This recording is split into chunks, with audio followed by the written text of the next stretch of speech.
Welcome back to HB Unfiltered Sports Talk. Once again, I'm joined by the Stiff Brownie, the intern, and the dirtbag. We're going to start again talking about this race, Formula One, the Grand Prix coming to Vegas. What a shit show it has turned into in Vegas from what I'm hearing, and the prices that they are asking for to go to this event. I've heard like some places where for asking 3-night stay, seats, VIP treatment, like 26 grand. Is that even close to being? Yeah, I know. I know one of my friends spent at least 10 on his tickets for him and his wife. There's a little helicopter thing that they get to go do so they can see the track and obviously the stay and everything else. But as far as the public passes, those were VIP Right. package. As far as the public passes, I've heard that they're dropping dramatically. They're dropped at least 50% of what they were originally asking, probably more. People don't want to sit in one spot. And on top of it, did you know that the qualifying race is at 10 p.m. on Friday, and then the actual race is midnight on Saturday? Wow. Our time. Now, I'm an assumption after talking to the intern about it, it's because there's such a big European influence in the sport, so they want to make sure that those people aren't waking up at 4 o'clock in the morning. But yeah, they don't care about us. We always have to. I got to wake up at 5 a.m. to watch Monaco. Yeah. Wow. I like that it's at night though. With all the lights on and going down the strip. I mean, that's gonna be cool. But man, that's a little crazy to be that expensive, and then Well, it is a city that never sleeps. I mean, you're awake in Vegas when you go. Yeah, I am. Come on, don't act like you go to bed at 11 I have in a Vegas. feeling. I really have a feeling that I'm gonna pull up Instagram and see the intern on the track on Saturday. I would not be shocked. Yeah. Posing with Max Verstappen. Yep. Her sitting in his car taking pictures. I can definitely see that. I do think it's so amazing that Vegas was able to pull this off, because I remember as a kid growing up playing like Atari or Sega or Nintendo or whatever, and anytime you had a race game, there was always one track that was in Las Vegas, even though they never had a race there. Right. So they haven't pulled it off yet. Yeah. I mean, I heard it's a complete shit show down there. Well, 500,000 more people, and it's already packed. Just trying to get around. They're building grandstands right there on the strip where people normally walk and everything. And then, Paris. What about trying to get to your hotel? Like you get picked up at the airport, and you're like, "Hey, I'm staying at the Venetian." Yeah, you got to go backdoor entrance. Backdoor. Way to go. Yeah. Well, I can tell you this: Bellagio and Paris have drained their fountains, so they're putting stands in there. I mean, it's just going to be a mess. I don't know. It's not something that I would want to do, but if the intern wants to go, we'll hear all about it next week. Well, why don't you chime in here? Yes, I really actually had wanted to go to this race. So the minute it was announced, I had looked, I saw the prices, and I was like, I can't do this. This is nuts. And I am super happy now that Vegas is bleeding. Prices have tanked because they grossly overestimated the demand and willingness for people to excessively overpay for this. So that warms my heart, because it would have been amazing to go to. And I also thought it was shitty that what they did is they put barricades in bridges and anything else that was already public viewing to see the track. And the good people of Las Vegas came in and basically immediately started tearing that shit out, as they should have, because it should just be free. But yes, so I'm very excited to watch it, but I unfortunately will not be there unless I get an amazing deal. Does anybody know how many laps they do, by the way? I want to say it's like 62. Okay. So I thought it was right around 50. Or 54 maybe? Something like that. Did you know that they don't gas? They don't pit stop for gas? I just found that out yesterday. I did not know Formula One has such a They go on one tank? That's what somebody was telling me yesterday. I was blown away by that. I'm like, no, they that only doesn't change sound... tires? They only change tires. Wow. I you know what? Maybe that's the reason why the race is kind of only 54 laps then. Yeah, I was blown away. I'm like, wait a second, that doesn't sound right. That high performance of an engine requires a certain amount of high performance gasoline, and you're telling me you can get 50 laps? Yeah, it's all 50, 60 laps, whatever it is. We already know Max Verstappen is going to win it. Well, that's who I'm taking. Yeah, I mean, seriously, no matter what the amount of money is, if you want to win a race, just take Max Verstappen. And I'll have something. I'll be able to watch something from 12 to like 1:30 before the bars close. It's beautiful. I'll be awake. I'll be watching it for sure. It'll be interesting if it rains. I mean, it's supposed to rain here, so I mean, Vegas isn't too far away. Yeah, that's true. It could rain during this whole thing, but That's true. yeah, I'm not going near that train wreck of a deal. I'd rather just watch it on TV, the whole spectacle of it. So we'll see. Yeah. Wow. Anyways, good job, Vegas. Yeah. Let's switch. We got to talk about college football. Yeah. Man. It's coming down. It's coming down. Obviously, USC is not going to sniff the top 4, but let's talk about the 4. What 4 do you think are going to make it to the final? Because now, remember, don't just give me Ohio State and Michigan. Even though there's a chance that a one-loss Michigan or Ohio State, if it's a close game, can still get in. But usually the losers should be out because they're not even playing in their championship playoff game. I just don't believe if there's a team that has a one loss that went to their championship game and wins, I think that team should get in over them. Well, I think Florida State's going to win. Going to be in there. I think Michigan is going to be in there. I think Georgia's going to be in there. That third or fourth spot, depending on how it plays out, is going to be very interesting because you do have Ohio State, you got Oregon, you got Washington. Yep. Now, correct me if I'm wrong, but Oregon and Washington can end up playing each other in the back because they different. See the Pac-12, which is becoming the Pac-2 next year. Yeah. They got it right. What they do now, instead of just what should happen, Ohio State and Michigan should be playing again in the championship game. You know what I mean? Correct. Just take the top 2 teams. Stop playing like the winner of the Ohio State-Michigan game most likely is going to get Iowa, and they're going to boat race them. Yeah. Because they take the division leader. But the Pac-12 does it where they just take the top 2 teams, and that's the way it should be. Because that's going to give you a Washington-Oregon rematch. And this is where I got Oregon coming back and beating Washington, and I think they're going to be the 4th team in. I think Georgia will go down to Alabama. Alabama's starting to hit their stride. You think Alabama's going to beat Georgia? I do, because even though Georgia looked really good against Ole Miss, Georgia's been struggling, man. They almost lost at home to Missouri. They haven't looked good against some other teams. They've been struggling.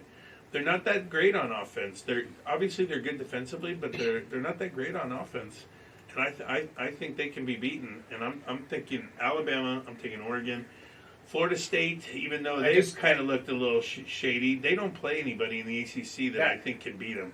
I don't think North Carolina can beat them. I don't think Clemson can beat them. That's what I was just looking up. I literally was looking up their schedule. They've got North Alabama, who they're going to boat race this weekend. Not Alabama, North Alabama. Yeah, not Alabama. North I don't even Alabama. know where North Alabama is.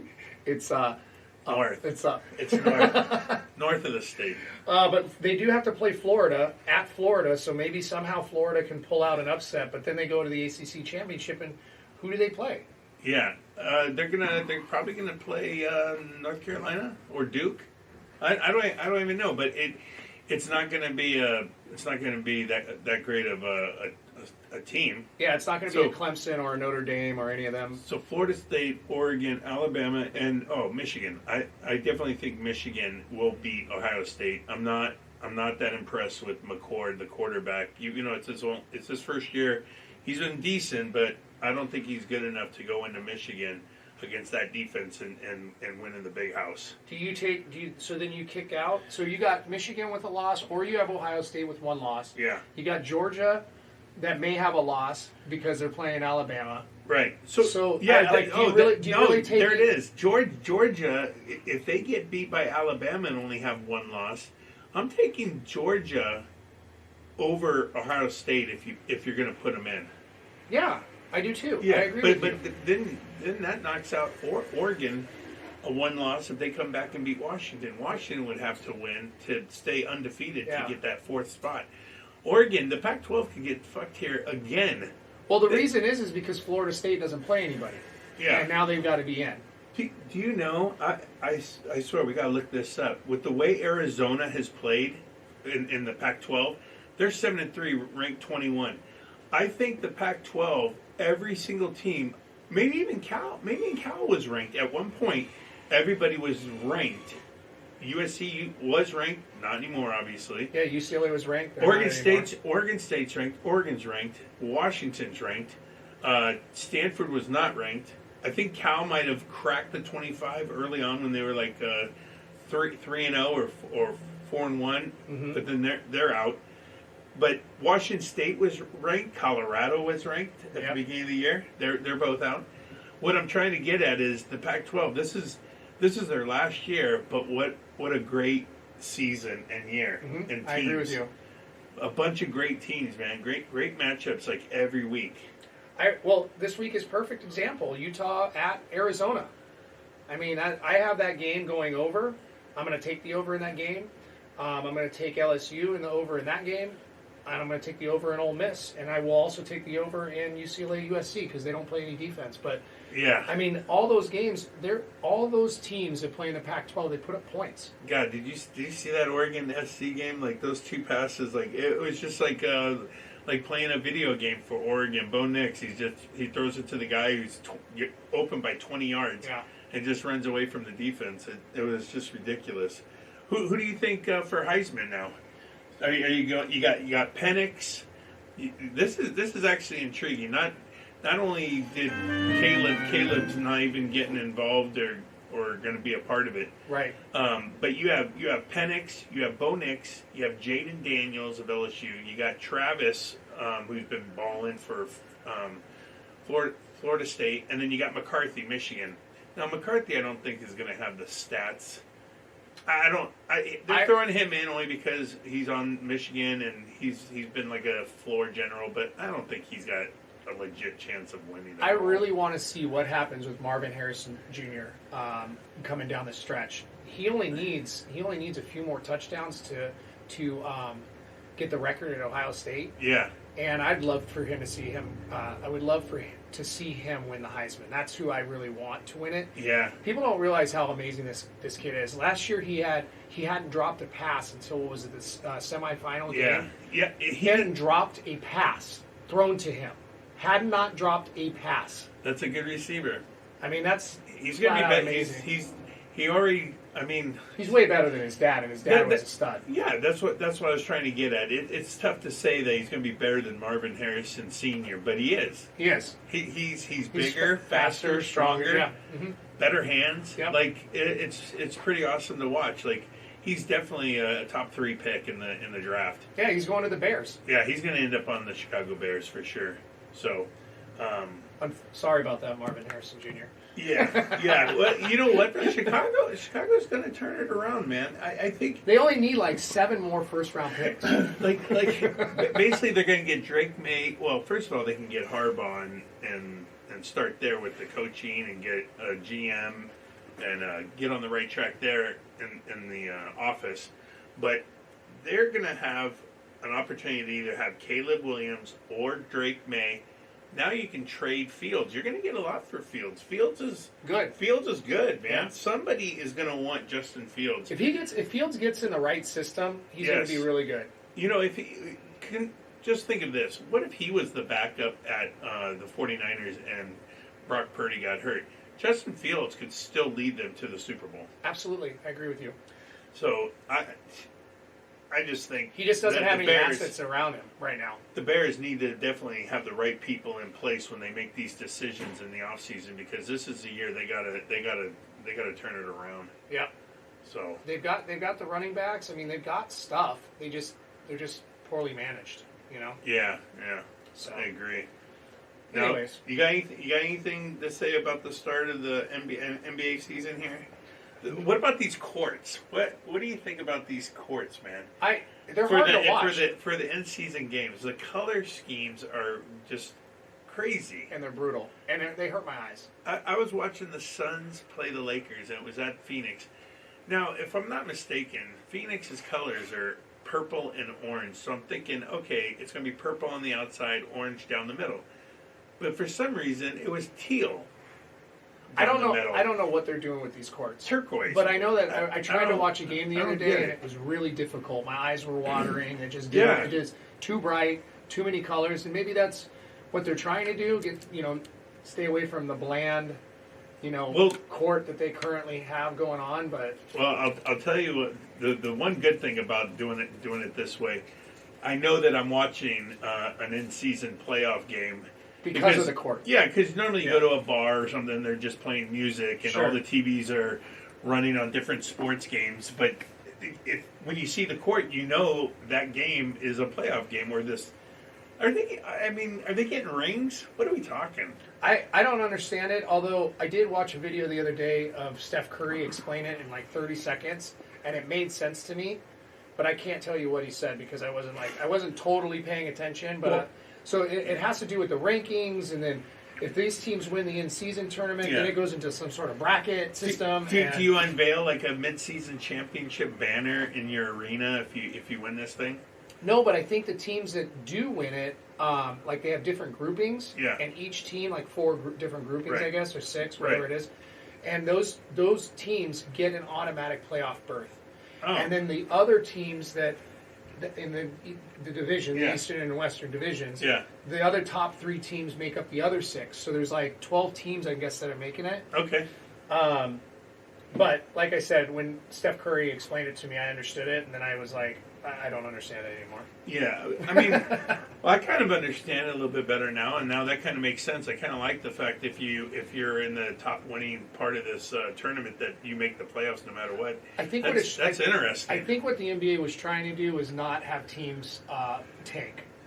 Yeah. So like everybody has a shot. Yeah, Versus like Orlando Magic or the Detroit Pistons just throwing games left and right because right, and everybody's getting a little frustrated with the regular season. It's long, it's cumbersome. People take time management. They take time off even though they're healthy. Steph Curry did say that the compensation is worth it. Yeah. So yeah. whatever the money is, Yeah, they're it's getting involved like there. $1 million or Yeah. something like that. Which for the main players on the team, the LeBrons, Anthony Davis, they don't give a shit about the money. But Correct. it's the guy on the bench, the guy who's only making The Austin Reeves. $4 million or something. That guy cares because that's obviously A huge amount of money. a nice raise. But I think what they should give these players for winning. Now, obviously, you're not going to give them the huge god awful rings that they get that are like $2 million a piece on their finger. I would do a pinky toe ring. I think a pinky toe ring would be perfect for the mid-season championship. What do you think? I don't think there's a championship. I just think it's playoff berth. That's Oh. all it is. Oh, well, So that's something to think about. make some money, guys. All right. Cheers. Cheers. All right.